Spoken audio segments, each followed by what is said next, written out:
你有什么话，不妨直说，我等洗耳恭听。刘大人，咱们也不必拐弯抹角了。你我已算是心照不宣，我只要求刘大人做好3件事情。不知哪3件？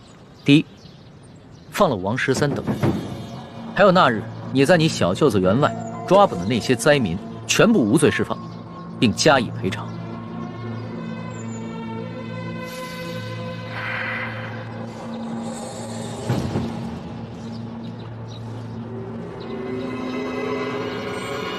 好，这就去办。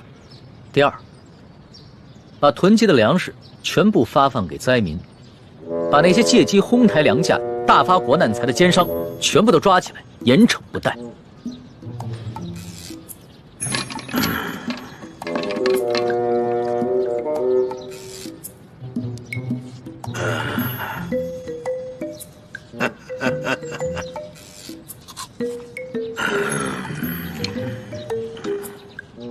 好，这就去办。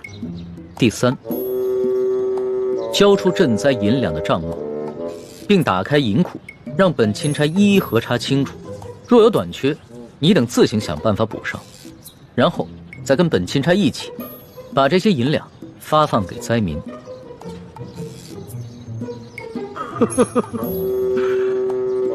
二位没觉得这个天儿格外的闷热吗？是啊，热得很。好啊，我这就调集人马，即刻就办。刘大人啊，你可不要敷衍本钦差啊！你们应该都清楚，眼下能否办好这3件事情，不仅关系到数十万灾民的生死，更关系到你等一干地方官员的前途和性命。本府明白。行，那本钦差就告辞了。宋大人，不必了。诸位大人，留在这儿，继续享用这些美酒佳肴吧，别浪费了。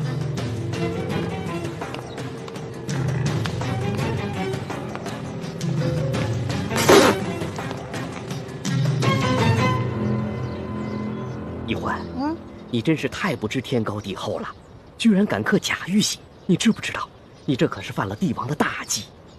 虽然皇上表面上夸奖，但你知道他内心是怎么想的吗？我知道啊，我当时说完就感觉到了，他心里肯定不开心了。可是现在反悔也没办法了呀。叔父，一欢也是救人心切，他一向心性单纯，不明白帝王的复杂心思，现在埋怨他也没用了。本来就是啊，我以为我在帮他解围，而且是他让我刻的，谁知道会这样。朱哥哥，我是不是又办傻事了？